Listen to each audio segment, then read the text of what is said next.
From Fox 8 Sports, this is the Overtime Podcast.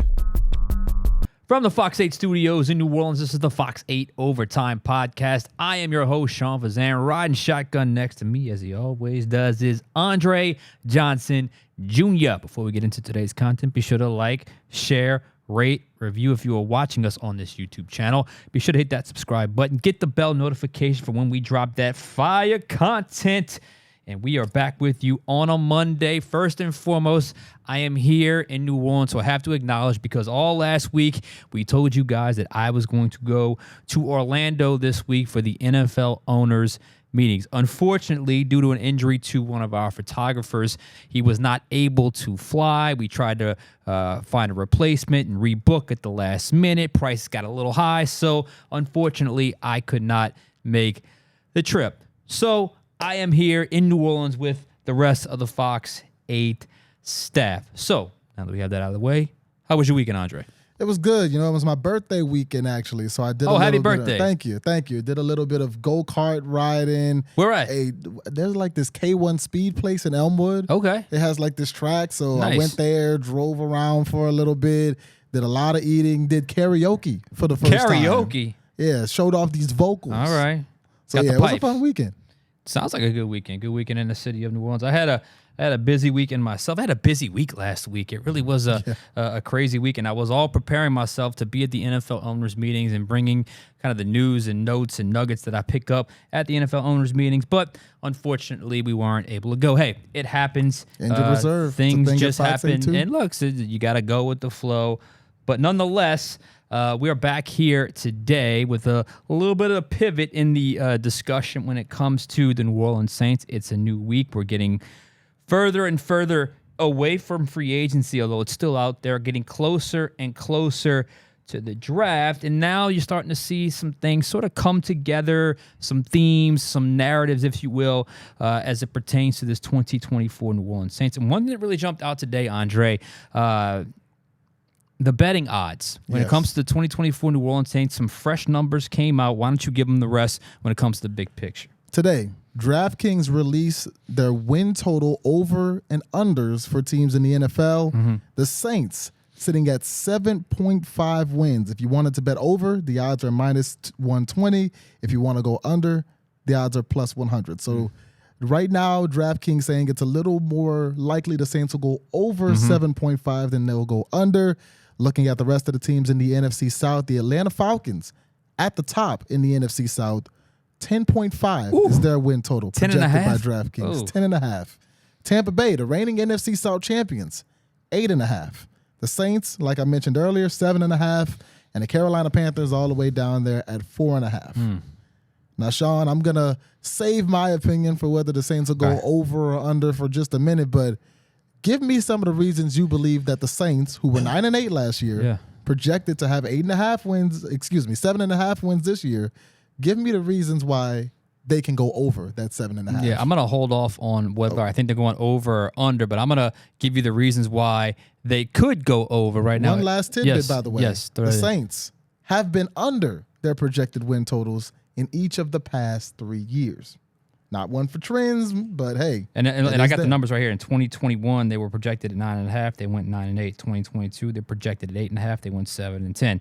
2023, they were projected at 9.5, and they went 9-8. So I am not going to give you whether or not I think they will or will not go over or under. I'm going to give you the reasons why you would think it would be over, and then I'll give my reasons why I think they would be under. I think you have a pretty more definitive answer to this question. So I know you want to hold off to get to that in a little bit, but I wanted to start with why the over is not a silly bet, and based off those odds, it sounds like, at least right now, they just came out, but just sounds like right now over is the I guess the least riskiest play, I guess you could call it, with the way the odds have stacked up. But look, here's the thing: 7.5 is low.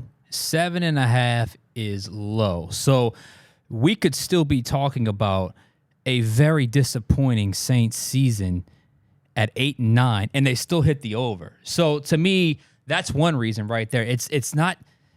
I don't think it's incredibly difficult to surpass 7 wins in a season. It can be. It's possible. But I still think we could be talking about a very bad Saints season, and they still hit the over. So it's not like a great season, hit the over. It could be an ugly season, but still hitting the over, just because that number is, in my opinion, pretty low. Some other reasons that don't just kind of deal with overarching narrative and more of specifics when it comes to this 2024 Saints. The biggest has got to be Clint Kubiak. It has to be Clint Kubiak. It's the biggest name they brought in this offseason from the coaching staff. It's the biggest change they brought in this offseason, which if that change yields a bigger result, that could impact wins and losses more than any other thing on this 2024 New Orleans Saints. He's a star on the rise in the coaching ranks. He's a guy that if he comes in, does well, and they go crazy offensively, and it's clear he's connecting.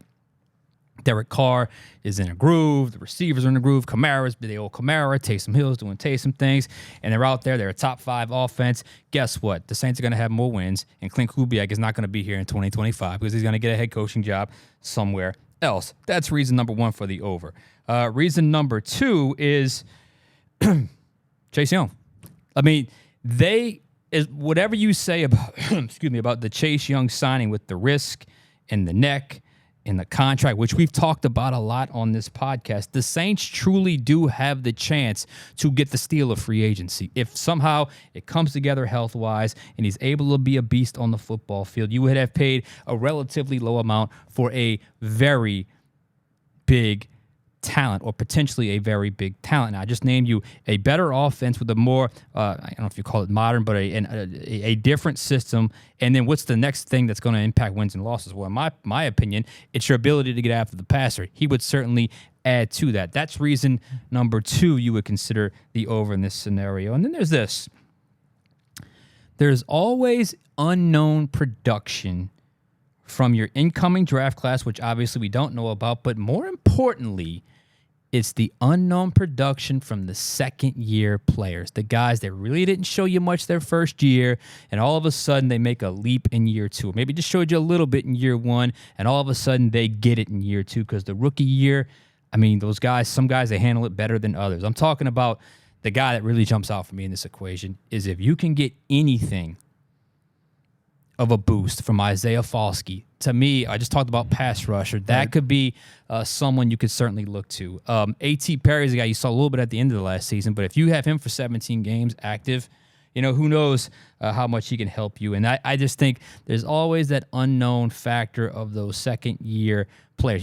I'll even throw another name out there. We gloss over this name a lot because he was never active, and who knows if he actually is good enough to get on the field. But Nick Saldiveri was a guy they traded up with. I think it was the first pick of day 3 of the NFL draft last year. So you're talking about, a couple of guys that really didn't do much last year that had the potential to maybe give you an impact this year. Now, who knows if that's enough to impact wins and losses, but at least that's enough to put on the list of why you would at least consider going over. Number 3, what loss in free agency has really hurt them? None of them. I mean, honestly, has any loss really? Maybe Andrews Pete. I mean, Jameis is a good locker room guy and he's a backup quarterback. But I mean, like I said before, as much as I really enjoyed Jameis, I was disappointed in his 3 in-game appearances last year. I thought he would have been a little bit better, and he was not. It's not all his fault, obviously, but he was not. And then so you go down the list. Zach Bond. I mean, look, he could do great somewhere else, but here he didn't make much of an impact. Malcolm Roach, maybe he's a guy because of the depth along defensive tackle, but does that really kill you? I'm not sure it really kills you. And I'm not certain that the Saints can't find some sort of replacement to at least fill a backup defensive tackle role. And then, last year, they won 9 games,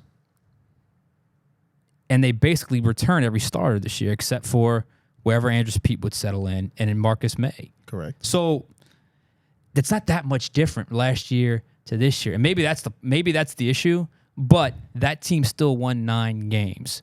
9 games against a very weak schedule, which is the reason why we're going to shift over to the under now. And I think both of us are in agreement that this schedule is this is why you would go the under category. This schedule is much, much tougher. Why don't you read off the opponents? Absolutely. So for anybody who's looking at that plus 100 and you're like, my finger's kind of inching towards that under button, here's a little motivation. We know last year they had the worst schedule in the league, the weakest schedule rated across everybody in the league. This year, that is not the case. We know they're going to play Atlanta, Carolina, Tampa Bay at home and on the road. Let's get those out the way. At home, they've got Cleveland, the Browns. They've got the Sean Payton reunion with the Denver Broncos, the Las Vegas Raiders, but then they've also got the Los Angeles Rams, the Philadelphia Eagles, and the Washington Commanders, who might possibly be led by Jaden Daniels at the time. On the road, they've got to go to Dallas and take on the Cowboys. They've got to go to Green Bay, Lambeau, and take on the Packers. They've got to go to Kansas City, Arrowhead, and take on the reigning back-to-back Super Bowl champions in the Chiefs. They've got to go to LA again to take on the Chargers, and they've got to go to New York to take on the Giants. Now, of the 17 games, 8 of those games are going to be against playoff teams. You got 2 against Tampa. You've got 1 against the Rams, 1 against the Eagles, 1 against the Browns, the Cowboys, the Packers, and the Chiefs. Whew. And looking at those teams, Cleveland made improvements. They've gotten better. They brought in Jerry Jeudy. They've got Deshaun Watson. Now, he's been inconsistent, but look at what they did with backup quarterbacks last year. Their actual starter is coming back in Deshaun Watson. The Rams, they were expected to be one of the worst teams last year, but they found a gem in Puka Nacua at wide receiver. Yeah. They found a gem in Kyron Williams at running back, and now they're right back in the playoff picture on an annual basis. Now, they did lose Aaron Donald, so we'll see how much of an impact that has. You go to Philadelphia, who was already seen as one of the best teams in the league, and they only added a running back in Saquon Barkley, and they made a lot of other free agent acquisitions that helped them improve. Dallas, very conservative in free agency, but they've still got their big playmakers. They've still got Dak. They've still got Trayvon Diggs. They've still got CeeDee Lamb over there. Dallas, I may not be worried about them in the playoffs. Their playoff success has been questionable, but in the regular season, Dallas typically handles business. You look at Green Bay. They added the running back from the Raiders, Josh Jacobs. Kansas City, as long as Patrick Mahomes is breathing, Kansas City is going to be a problem. And then, like I mentioned, you've got the Chargers. They weren't very good last year, and they lost a lot. We'll see where they go with the draft. You've got the Commanders. They may have Jaden Daniels, a mobile rookie quarterback, coming into the Superdome. I think we've seen that movie a few times before. The Giants didn't win a lot of games last year, but they added Brian Burns from Carolina. That defense has improved a lot in New York. You look at Atlanta, they brought in Kirk Cousins. They've got to play Kirk Cousins twice now. The Falcons expected to have 10.5 wins. 10.5. That's a team they've got to see twice. So if you're looking at that under, the primary reason you're looking at that under is, I agree with you, the Saints haven't gotten worse. You can argue that they've gotten a little bit better so far, and we still haven't even gotten to the draft yet. But their schedule has gotten much harder.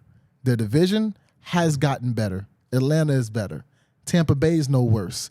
Carolina, I mean, that's rock bottom there, but Carolina got a little bit better. Yeah. So I think that's going to be tough for the Saints team to deal with. No doubt about it. And as much as the losses didn't hurt you, did the gains help you enough to offset what is coming with that schedule as you just named off? I mean, the Chargers got Harbaugh now. I mean, they got to. I mean, that's that. They weren't a playoff team a season ago, but I think they're going to be back in the postseason, or at least battling to get back in the postseason. What move really jolted you in free agency? I mean, I love the Willie Gay addition, and I love Chase Young, and I think Cedric Wilson can be a sneaky kind of productive type guy. Are those 3 enough to offset what is inevitably coming with this schedule? And forget the outside world. Just go in your division with 2 teams that obviously got much better. Here's the other thing. I know they wanted to get younger, and they have, but have they gotten young enough? Let me explain. For last year in 2023 was my biggest fear. These are the names of the guys that they counted on, major contributors / starters that 30 or over when the season began. Carr, Michael Thomas, Taysom, Jimmy Graham, Cam Jordan, Nathan Shepard, Zach Wood, the long snapper, Mario Davis, Tyrann Mathieu, James Hurst, Andrus Peat, Marcus May, Luke Kelly. That's 1, 2, 3, 4, 5, 6, 7. That's 13 guys. That's a lot. Now, 2024, pencil it in right here. Carr, Taysom, Jordan, Davis, Mathieu, Hurst, Shepard, Headley, Wood, and now you have to add Ramczyk because he turns 30, I believe, at the end of next month. So you got younger by 3 if you add up the over 30 guys you kind of cycled off and the one you added on. So you got younger, but not crazy younger. And I still think defensively they do still have some signs of age. Like I still like where Tyron's at in his career. I like where DeMario's at in his career in spurts. But man, you talk about a 35 or 36-year-old linebacker, and I think we can all agree that Cam Jordan certainly is a player that is closer to the end than to the beginning. And I think the injury, and as a matter of fact, there was a report out that he had ankle surgery this offseason, which obviously, he's a guy that's going to have to deal with that for the rest of his career. That's what happens when you get older. So are they younger? Yes, but did they get young enough? Yeah, that's a tricky balance. You don't get too young, but you do have to get younger, because I think that showed up last year. So, and is that enough with the guys you got younger with, the invasion of youth with the free agents, with all those guys were in like the mid-20s, which is a good age, obviously, and whatever comes with the draft class, is that enough to offset, like we said, the inevitability that you had a tough schedule, it's the NFC South, and it's just not going to be as easy as it was a season ago. To me, I think it's all fair questions. Now, you seem to be pretty convinced that the under is the way to go, but I'm still not certain, because 7.5 is a low number, and we wouldn't call the Saints season great last year, and they went 9-8. So they could do worse than they did a season ago and still hit the overs. That's why I'm a little on the fence here with the 7.5 number, because it does seem like, man, I don't know how is it going to be that difficult to surpass. But then when you name all those opponents they got to play, it's going to be a tough in and out every week in the NFL. Especially when you consider, obviously, these are the opponents. We don't have the actual schedule yet. Yeah. But even the teams that they have to travel to, obviously they're going to Dallas. That may be, obviously that environment's going to be tough. It's an easier travel site, but they got to go to Lambeau. Yeah. And we'll see how that works in the schedule, because going to Lambeau in September is a lot easier than going to play in Lambeau on December 19th. Yeah. They got to go to Arrowhead. Same thing. Oof. Playing in Arrowhead on September 12th is a little easier than going to Arrowhead on December 24th. Yeah, no doubt.